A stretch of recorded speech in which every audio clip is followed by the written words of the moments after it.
We want the same thing. We want the justice system to work for us. And I say this and shut up and somebody else can talk. To help people understand something, when the Declaration of Independence and the Constitution of the United States was written, it was not intentionally written for African Americans. Right. That's true. So when we sit here and say we didn't have freedom of speech and expression, the First Amendment didn't mean nothing to us. The Second Amendment wasn't for us. None of that was for us. Martin Luther King was threatened day in and day out. Mm-hmm. They wanted to kill him all the time.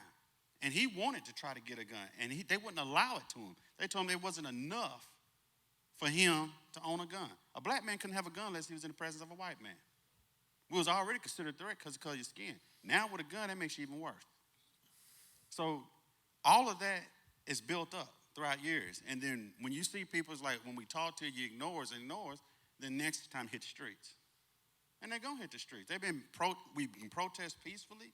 You saw all them peaceful protests posted on Facebook where they show this Martin Luther King walking and say, this is peaceful, this is how you protest. But then they don't show you the rest at the same time. Here come the water hose, here come the dogs, here come the sticks. They're getting beat down. You know how many times that man was in jail?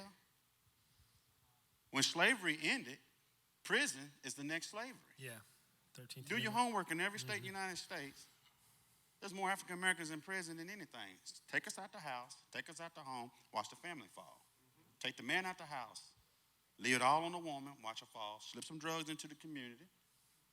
And if I'm on one side of the track and I'm told you can't come on this side of the track, like the LA, that's my side, this is your side. So I get to sit here and watch Beverly Hills grow and watch everybody prosper and everything. And I got to stay on this side of the tracks, year after year after year after year.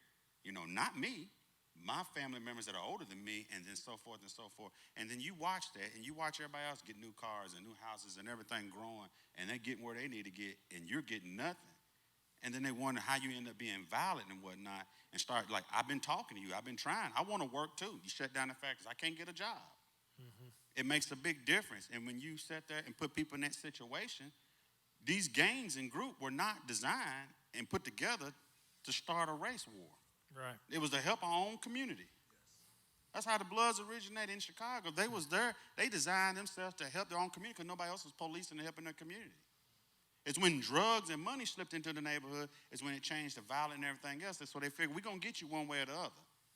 We're going to put you in prison, mess you up. So while you're in prison, you locked down. So you have no voice. You can't do nothing. Now we got you off the street. As soon as you got out of prison, we got you again because now you got a felon record. Can't get a job. You're going to be stereotyped for that. Right. Oh, now we got you again on that because now you got a felon record. You can't vote. So we shut you up all the way around.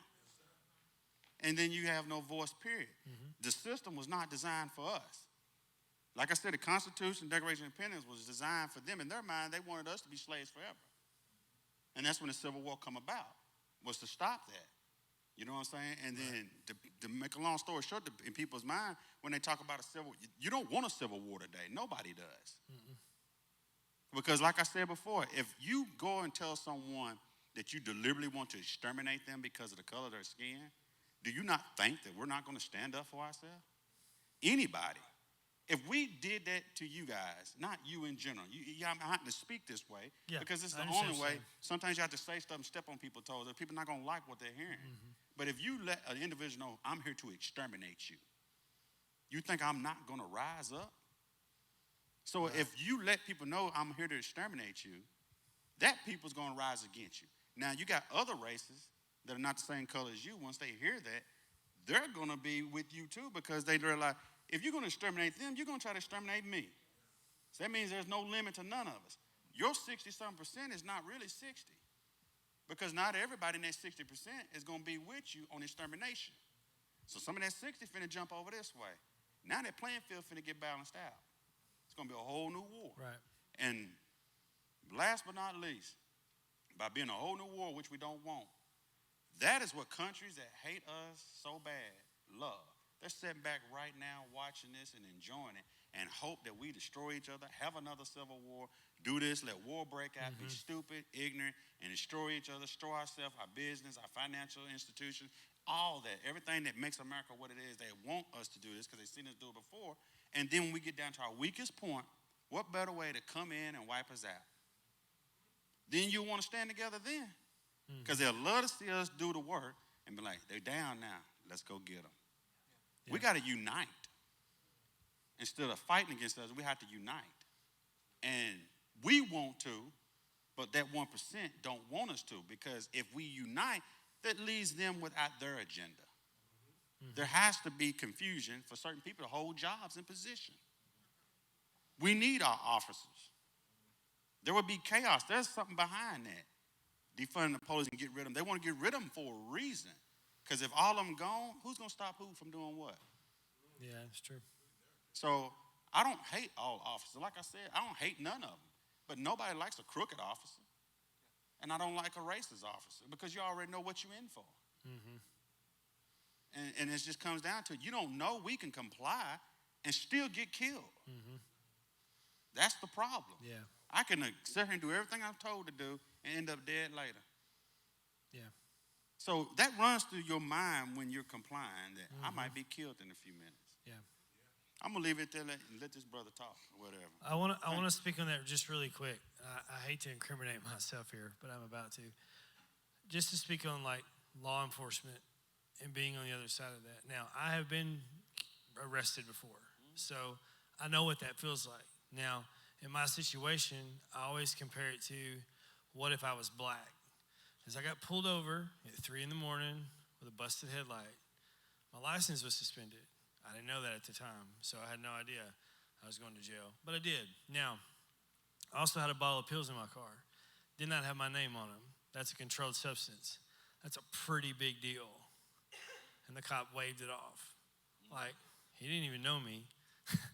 Didn't even know me. Now, I went to jail, overnight, but I didn't get charged with anything other than just driving on a suspended license. Right, that's what I'm saying. There's a difference, and I know that. And like when I tell people that look at me like I'm insane sometimes, when I say there is a privilege to your color of your skin, I know that because I've experienced it on so many levels. Because I know, had I been someone else, there's no telling. Like, I was in jail for like 4 hours. You know what I mean? It was literally like nothing. I was back at work the next day, so like no big deal. But had I been black, I would have been in jail for a lot longer than that. I know that. I wouldn't have just wiped that off. I mean, it was a complete wipe off. Nothing. I didn't get any trouble whatsoever except for just that one little thing. So I think about those things. I think about, and I know there's agendas everywhere. There's agendas in all the places that we know are there.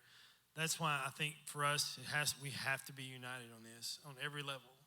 Like Facebook doesn't help. Lord does not help at all. Like in any way. Like it's just ignorant capital of the world. Like it is just, a lot of it's just ignorance. I mean, it's just people that don't know any better. But the things that I've seen that have come out recently just by people, some of the really, really bad stuff, it's stuff I've heard 1,000 times.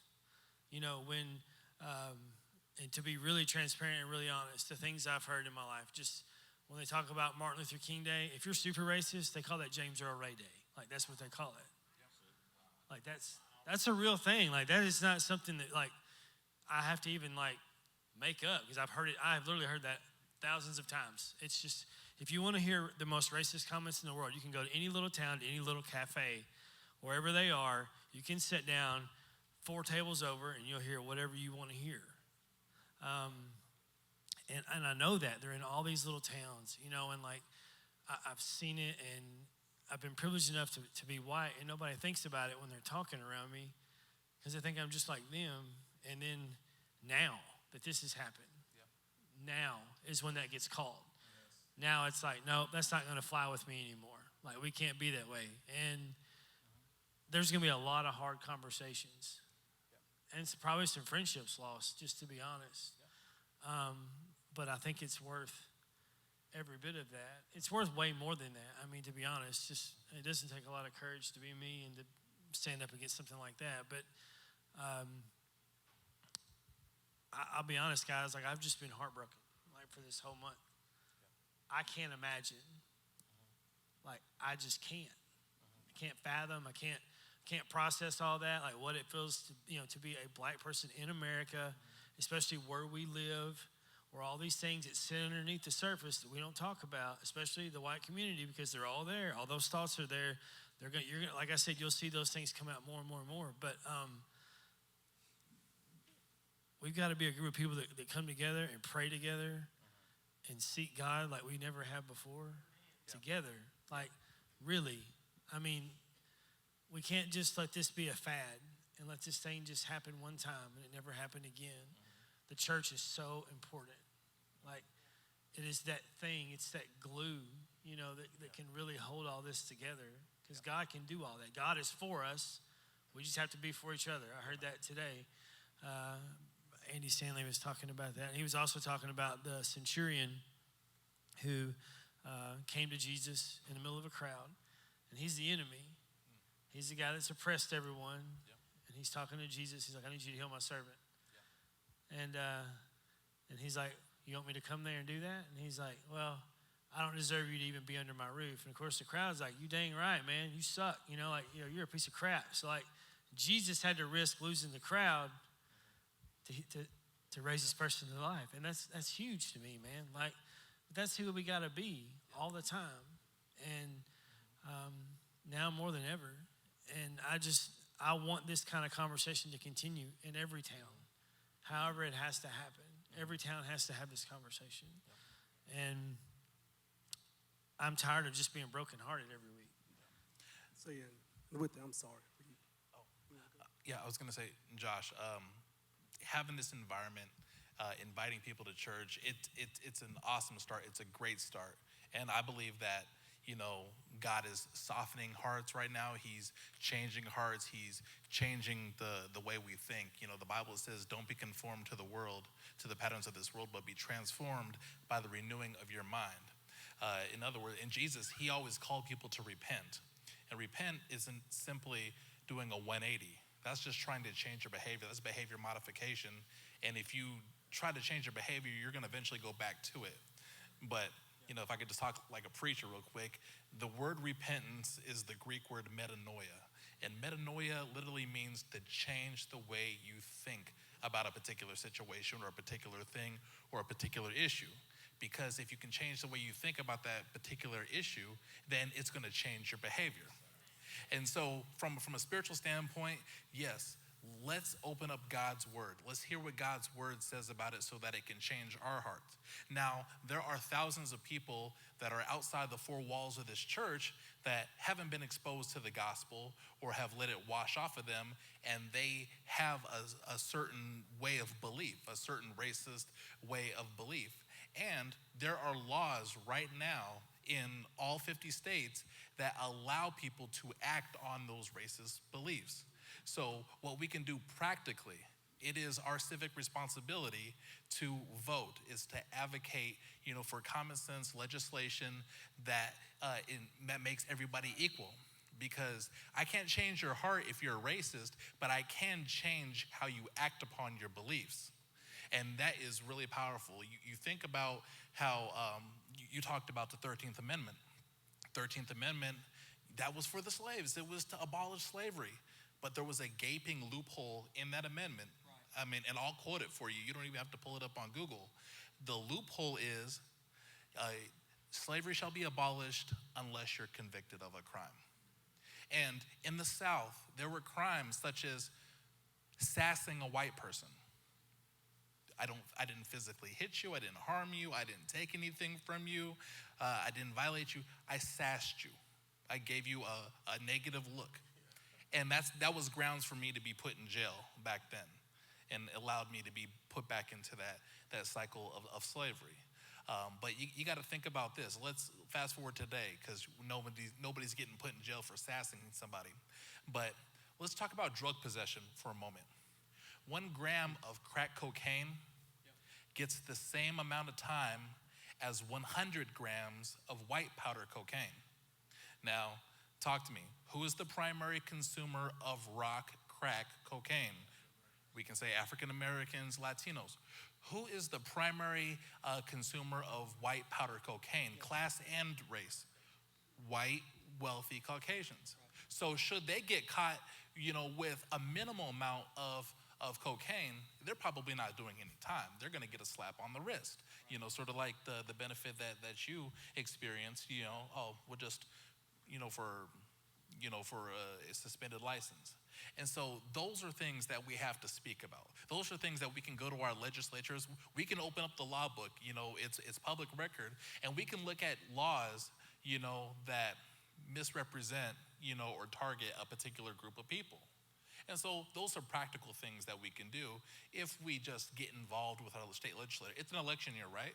It's 2020, it's an election year. I saw a lot of state representatives out there. And so, and in Tennessee, it's a supermajority Republican House and Senate. So that means that there's a lot of people, who are looking to get reelected again. And you can have those conversations with them. Hey, what's your stance on this? What's your stance on, the militarization of the police? Do you think in our small town community, fully automatic weapons and SWAT gear, you think that's necessary for a busted taillight or a busted headlight or an expired license? Do you need all of that, all of those financial resources to get allocated to the police department, or should they go back into the community? You talked about baseball, being put back in action here today. Maybe we invest more in youth sports or other youth programs so that we can foster a stronger and healthier community, that can get maybe black children more involved in sports. Because traveling baseball leagues, guess what? They're very expensive. And guess who's not getting involved in that? Poor African-American kids, because they don't have the financial resources to, unless there's a benefactor, that's able to adopt them and help develop that talent within them. So those are things that we can kind of speak to practically. Let's press into God's presence like never before, because revival is hitting this earth. You think about it. We're in a worldwide pandemic. We have all this stuff going on. There's a shaking going on. Yes, we're on the verge of revival. But let's do something practically, because James says faith without works is dead. We can come in here and say we have all the faith in the world, and we can cry, between the camera and the altar. But if we don't actually, put our feet to the pavement and do something and say something, and vote your conscience. But don't vote blindly. Know who your legislators are. Know what policies they stand for. And if those are policies that align with your heart and align with what the gospel says, by all means, vote your conscience. But look at your guys' voting records. Then you'll see if there's a pattern that says that doesn't really line up with the gospel, or that disproportionately affects this group of people here and it empowers this group of people right here. So it's just something that we need to think about. And I agree in the process of how you talk and what you went through with the process, because for me, it was actually a boom, boom moment. And what I call a boom, boom moment is when God says something right behind saying something. So when I picked up my microphone earlier and he started talking and I started talking, I was about to say, hey, we need to vote, people.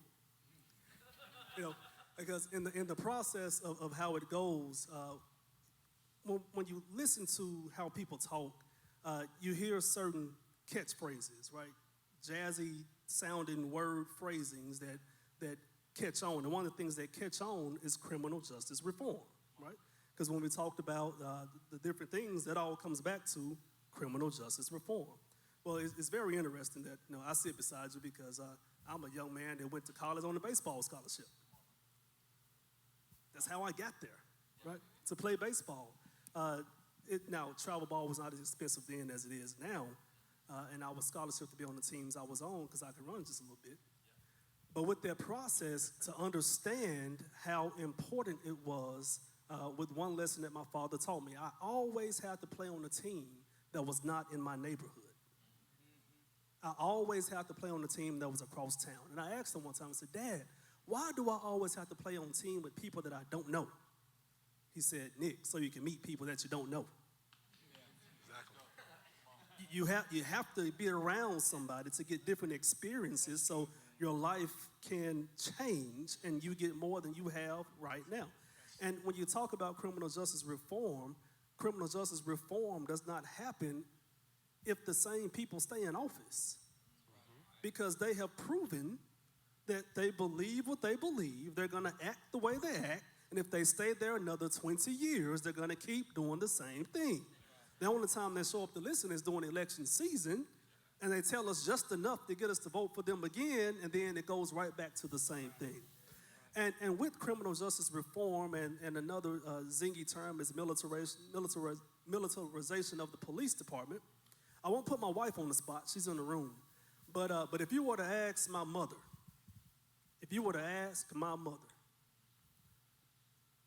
if she would rather me respond to a call for service in a tank or in a car, she's going to pick the tank every time.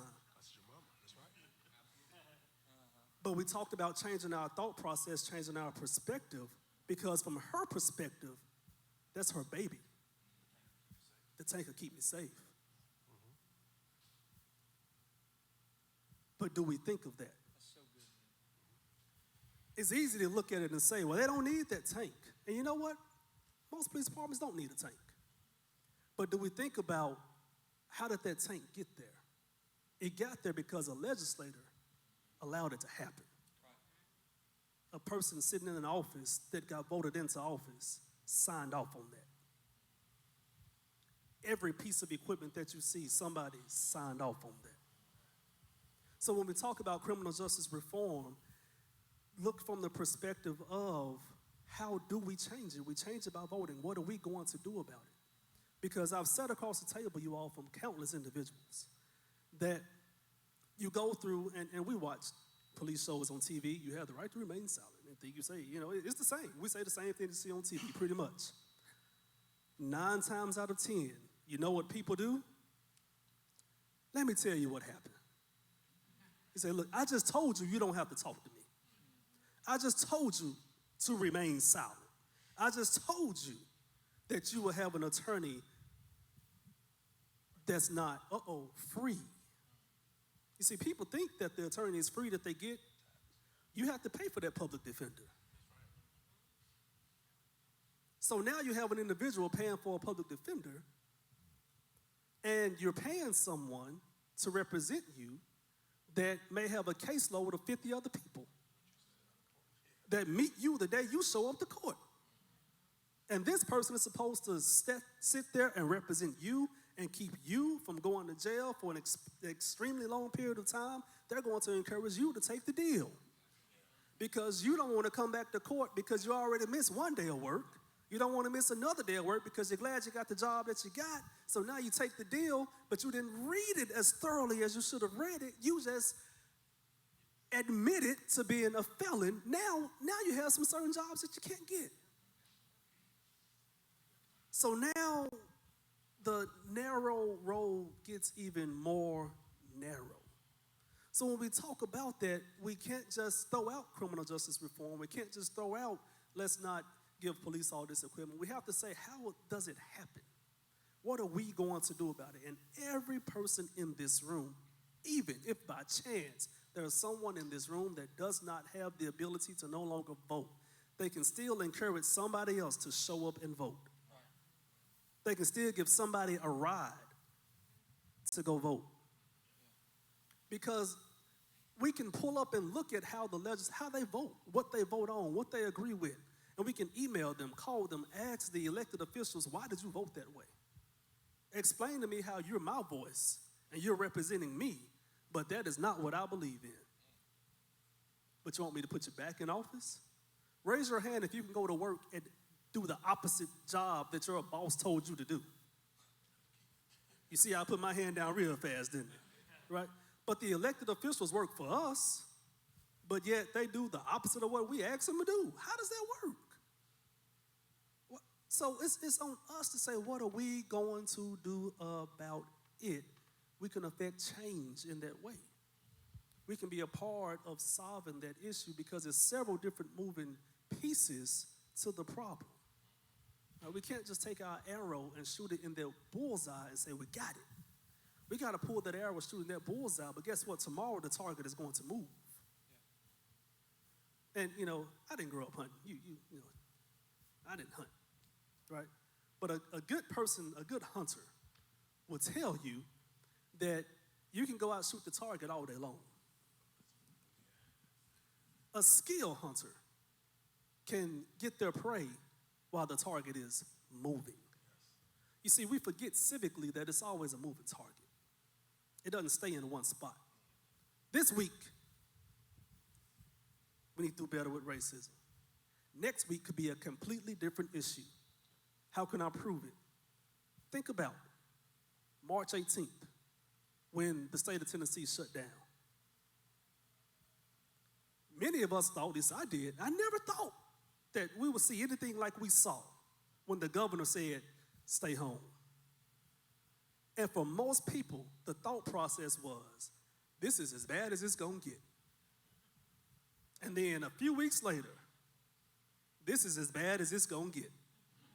A few weeks later, this is as bad as it's gonna get.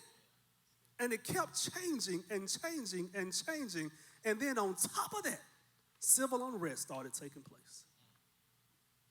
And it all goes back to how we interact and how we vote. What do we expect? What do we ask? So those things, you all, for me, are near and dear to me and important to me and should be a part of the conversation. Yeah. Because we can't talk about racism without talking about elections. We can't talk about racism without talking about the criminal justice system. We can't talk about racism without talking about how we interact and talk at church. Moving parts, moving targets that we must adjust to. No, I'll wait till you get finished, sir. Are you sure? Did you want to piggyback? I don't want to stop the momentum right there. So you take off if you got something. Just hit something very quickly. I'm a 17-year retired first sergeant from active duty military. They medically retired me. I'm an ex-drill sergeant in the whole 9 yard. I understand what it means to say I want to come home safe. 3 wars, 4 different countries. I get it. I promise I do. I understand that the police officer also wants to come home safe. I understand that we have guys in prison right now who've been in war but shot civilian because somebody in that house flicked a lighter. But you don't have time to wonder, is that a lighter? No. You're sent in to clear a building and to come home safe. I get that. I get that. But at the same time, there has to be some type of change on how we process, are we really in danger? The guy who just in Atlanta a couple of days ago, DUI, yes. Well, he should be arrested. I agree. Because if you let him drive, well, he wasn't driving. He was trying to run home. Well, what should we do? Go home and wait on him. He's drunk. But he's dead. Is he wrong? Yes. Nobody's questioning that. But did that penalty warrant death? There's the conversation there. I get it. And I'm now led to go into just a very brief story about my own kids. Thank you. My son. I was gonna ask if you would just do that. My son was in a neighboring town, 16, maybe 17-year-old. Him and his boys are riding around. He's 5 guys in a car, 4 black guys, and he's pretty good size, and 1 white guy. Well, they get reported for looking suspicious. I teach my kid to pull over and call daddy. You know, don't text and drive. You know, that stuff is, look, Oprah's talking bad about that. He happens to pull over at a bank. Daddy never said where to pull over at. So he pulls over at a bank. They reported suspicious car with black guys with guns. He pulls out his cell phone. Cop cars comes everywhere. Grab him, throw him on the ground, and have their weapon touching his forehead. He only was doing what daddy told him to do. And thankfully for the City of Maryland Police Department, he was the first one I called, I do believe, in that situation. Great help. But everybody don't have what we're blessed to have. I don't know how it is in McKenzie, but I can speak for Maryland, Tennessee. The chief is doing a wonderful job. My kids are so safe. They saw my daughter driving down the wrong side of the road because she didn't know how to drive, and they stopped and say, man, Pastor Bob's going to kill you. You should be on this side of the road. So they're really good people. We appreciate that. But when you teach your children to obey, to do this, to do that, there's still a very strong chance that they're not coming home. My son goes to Memphis to play football. He says, Dad, I'm going down to Panama City on spring break. I go, oh boy. Okay, son. I said, listen, who's going with you? Well, me, and he mentioned a couple other guys' names. I said, son, you're 6'2", 235. You're a linebacker, so are your people riding with you. Gas up before you get to Mississippi. Get all your snacks before you get in Mississippi. Drive with both hands at a 10 and a 2 while you're traveling through Mississippi. But that's not a conversation that everybody has to have with their young sons. So there is a white privilege there. You know, I mean, it exists. And when you're trying to teach, hey, boy, make straight A's. Daddy did that. I mean, this dude is getting, you know, not to puff him up, but we talk about Ivy School leagues that are giving him full rides because of academics as well as football. Vanderbilt. And my other son is following along the same way. But at the same time, they're following the rules, man. They get it. They get it. But there's still a chance that their life can be taken more rapidly than their counterparts. And it's not because we teach to hate cops. But when I have to have a conversation about survival, and next time don't call me from the bank, there's a problem, America. Right. There's a problem. Right. Thank you. Yeah, absolutely. And man, stories like this, and I don't know where you're wanting to take this, Josh, but stories like this this is what I was most excited about. Not to hear tragic stories about your children or you, but because as white people, we don't go through that.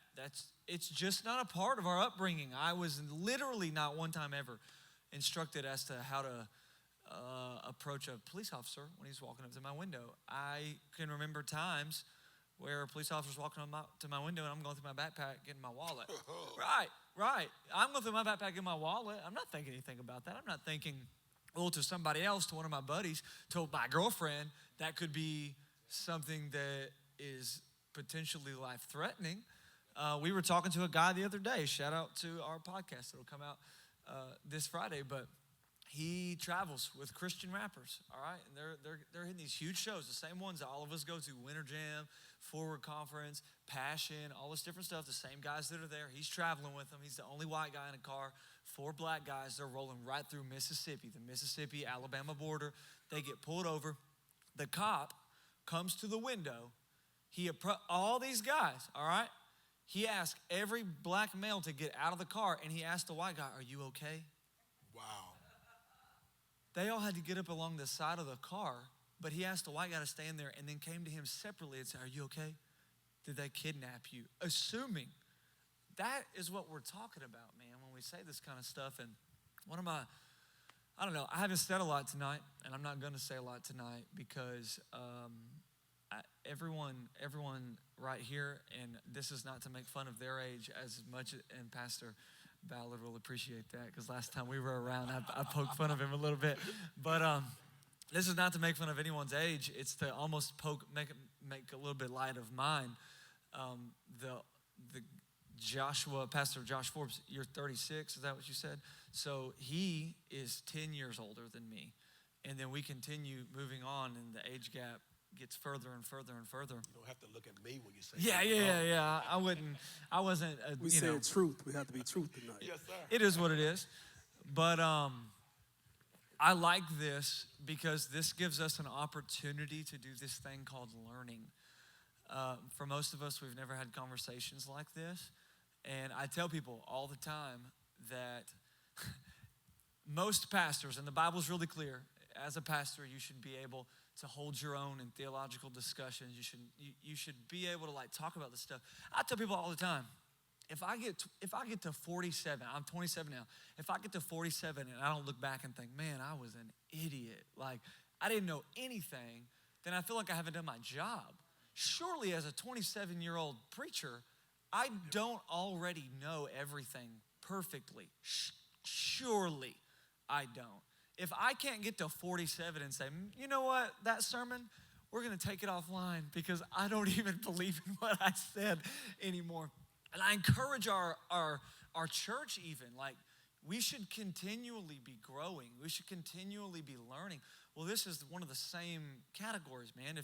If you feel like you haven't progressed in what you believe and stories that you've heard in the last 10 years, like, this is our opportunity to do that, to grow as people. Like, I hope that by the time I'm their age, everyone sitting in this room understands. Like, people have heard stories like this, that they haven't. Maybe for some of you, you're in your 40s and you've never heard a story of someone of an opposite color, of like the struggles that they're put through. Well, I hope that as we just age and grow, that we can just continue doing that we can learn. This is all this is. I love that there were so many different perspectives tonight. I love the officer, pastor, coach, my dad's best friend, Nick Glenn, right here, got up here, and every time he brought a little bit of a different perspective, because that is the whole goal. The goal was not for every single person in this chair to think the same way and to see it all from the same perspective. The goal is to be able to hear someone's perspective without getting so stinking defensive, to feel like they're, I don't know. I don't subscribe to white guilt. No one's asking you to subscribe to white guilt. You're not supposed to say, I'm sorry for being white. That's not it at all. It's, we can learn how to be better, though. We can learn how to do better, though. And this is how this happens, man. This is how we grow as people, as a society, is being able to hear other perspectives without getting defensive and feeling like people are attacking you for whatever. So I hope that this has been valuable tonight. I hope that you can walk away from this hearing, different perspectives from people of color. Like, that's my favorite thing, that you guys got up here and it's like you didn't even agree on every single point. I love that. I love that happened, because it shows that, and this is kind of what we even, kind of what we preach within our leadership team here, is that disagreement doesn't mean disunity. You can still be unified and disagree with things. You can walk out of here and say, you eat the meat and you spit out the bones, but it's like, at the end of the day, yeah, we need reformation. Yes, there's a problem. Yes, for the white people in the room, there's probably areas of racism that we have never addressed, that we've never talked about, we didn't even know we had. And this is an opportunity for us to just grow. You don't have to go home and punch yourself in the face for being white. No, that's not the goal here, The goal is to hear perspective, to learn, to grow, and just to challenge the truth that you thought was truth that might not actually be truth after all. So, Josh, I'm going to let you take it from here. That's all I'm saying tonight.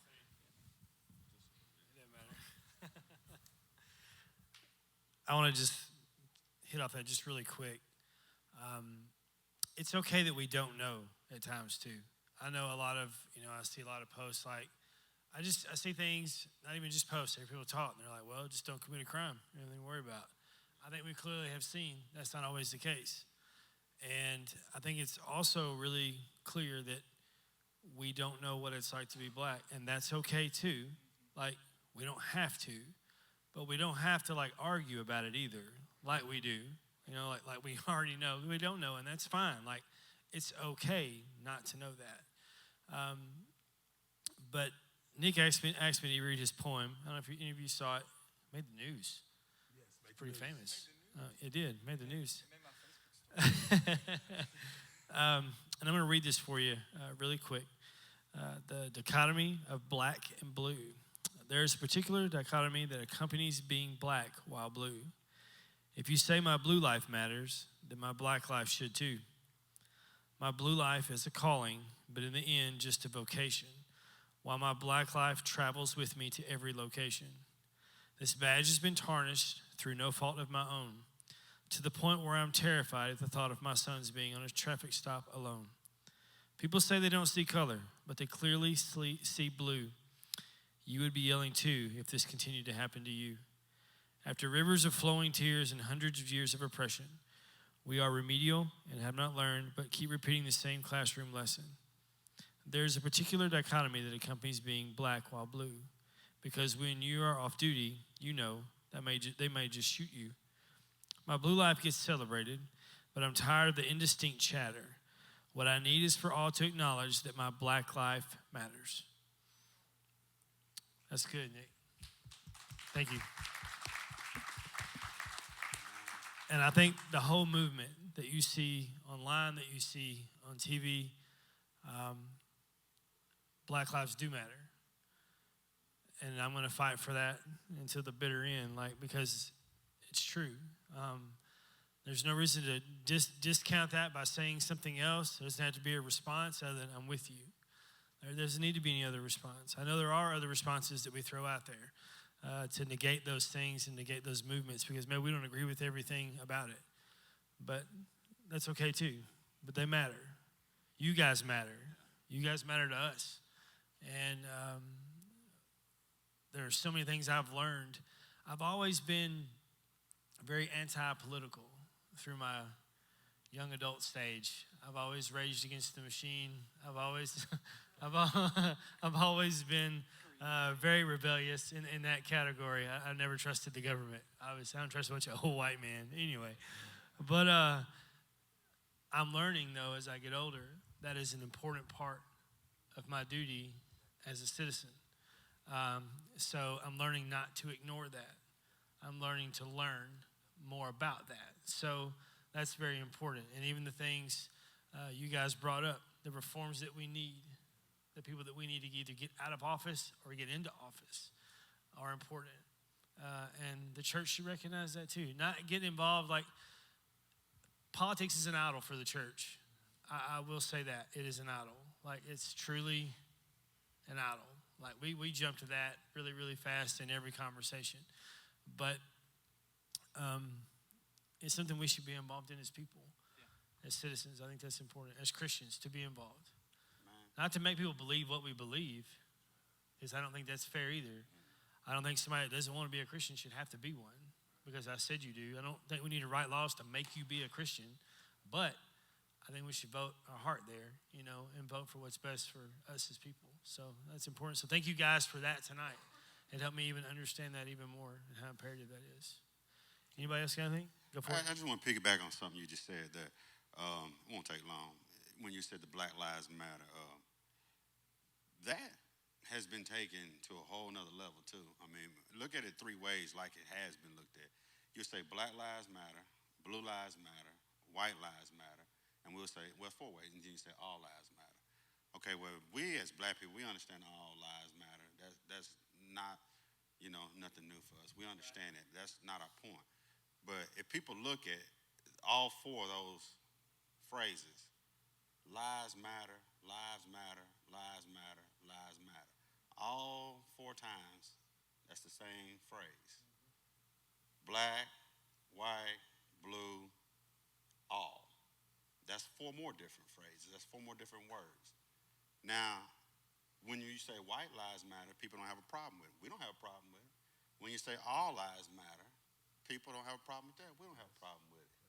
When you say blue lives matter, we don't have a problem with that either. People don't have a problem with that either. The problem that they have is black. That's true. Every one of them words are all the same. The only thing different. Lives matter, all that was the same. But black was the only word that they had the problem with. It's not lives matter. Everybody's life matter, but it's black. Right. Until you get past that part and quit looking at us as if we're less than you. Because I don't see you less than me. I don't see you above me, and I don't see me above you. God created us equal. If every one of us was bleeding up here right now, all our blood would be the same. This may sound gross to say. If we were skinned inside out, we would look the same. And if someone said, pick, like you do a deer, which one's the black man, which one's the white man? But everybody seen Predator. You seen how that looked. You wouldn't have known if that was a black man or a white man up there. Right? I'm just being honest. You'd have never known the difference. We all bleed the same. But the reason why there is a difference is because we're taught that way. We were taught. And And until it changes at home, it's not going to change nowhere. This conversation we're having today is not going to change racism in America. There are going to be people that are going to be racist no matter what you say. You can't tell them nothing. They're going to be that way all day, every day, whether they're black, white, whatever color. And that's not going to change. But it starts at home. And, I was going to say something earlier, and I forgot to say it because I got sidetracked. But I used to ask my mama this all the time when I was young. Like I said, we would do Fourth Sunday Fellowship. And we would go Fourth Sunday Fellowship when all the churches get together. And we would eat, sing, praise, and worship. So at that time, sometimes we'll go to the all-white church, because it was, and it would be Church of Christ too. And then we would be at our church, and it's Church of Christ too. So as a black kid, you're growing up like, okay, they Church of Christ, we're Church of Christ. How come we can't be together, Mom? Well, she got to explain that to her. We have to be explaining why. They don't want you in there. That's why you got this is the black church, is white. They don't want you in it. I'm like, but we're supposed to all, God says, love your neighbors and love yourself. Everybody's supposed to get along. We're supposed to work together and be one, but we're not one, not even in the church. So you see that growing up. And then as a black kid, when your history is pushed to the side, you're looking at things from a different perspective. I don't think a lot of people look at it. Because until you understand what a black person is going through, you have to get out of your box and look into his shoes, get in his shoes. The same way, it's like, how can I say that I know what a woman goes through with birth when I can't give birth? But I'm out like, I know exactly what that's like. No, you don't. I'm pretty sure somebody's working on trying to make that possible. I mean, scientists always is up to something. But the truth of the matter is that we do that to each other, and you'll never know where they're coming from until you actually get in that person's shoes and try to see how they look at it. And you take a black kid growing up in America the way we did. I'm a 70s era child. Like I said, I'm 45. So you're growing, and you're trying to see things and see you find your place in this world, and you're looking at it like, okay, I've been here, and you got a picture of Jesus, which they got that wrong because Jesus' skin was bronze, and his hair was like wool. Mm-hmm. Okay, so why am I looking at a picture of blonde hair, blue eyes? That ain't right. So, but if it's your black kid, you're like, okay, Jesus is white, Santa Claus is white. Come on now. Come on now, Easter Bunny. You know what I'm saying? You've been watching Fox News. The majority of the police is white, at the time you're growing up, and you're seeing that. You look, your president was white because we didn't ever have an African-American president at the time. So you look at the school system, everything, and then your history is not taught in our school about what we did and it's pushed to the side. So we learn more about what you did than we did ourselves. So then when you actually think that we're uneducated, actually we know more. Not to say that we're more of a dominant. I understand your history, and then we're learning ours at the same time. But they don't want us to know ours. And if you want to change the school system, the way people think, some of that history needs to be put into these school systems. That's the only way that anybody that is racist or you don't want your kid to be racist is going to learn anything, is that it has to be in the school system for them to be able to see so-and-so did this, so-and-so did that. This is why we fought this battle. This is why we went down this road. It has to be shown. And until we do that, it's never going to change. It's never going to get any better. We can argue and disagree. Right now, there are people looking at us, hating every bit of this. They would love for us to start throwing chairs and drums over there, everything that we can do to disrupt, a peaceful agreement and disagree. All four of us brothers are black, and we sat here and agreed and disagreed, and now one of us had a fight about it. So it's not black on black crime. There's no point in it. You can agree to disagree. And every one of us could sit here and talk all night, but we're not going to, because we can always tell you some kind of encounter we've came in with. But mainly, we want to change something, start it at the house first, and from there, it'll make its way throughout the rest of the world. And quit pushing people's history, sweeping it under the rug. That's the only way things are going to change. Starts with home. That's good, Keith. Let's thank these guys tonight. Give a round of applause. Everybody stand up. Give a round of applause.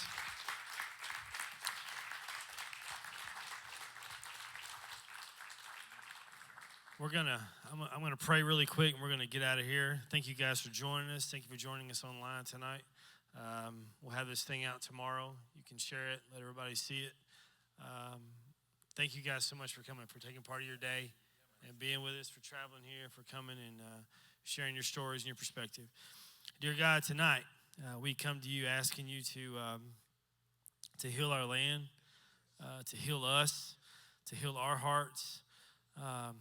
Thank you, God, for allowing us to learn tonight, to learn about each other.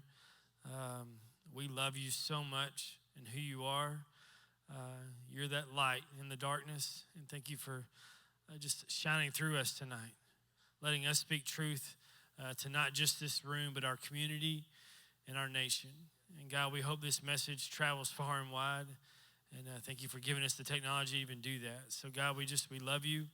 I'm thankful for these men that I stand beside tonight and all they represent, all their stories, everything they've been through. Thank you, God, for allowing them to share that tonight, for giving them the strength and the courage to stand here and to share what they've done and what they've seen so we could learn more about how to love our neighbor and how to love our friends. God, we love you again, and we thank you in your name. Amen.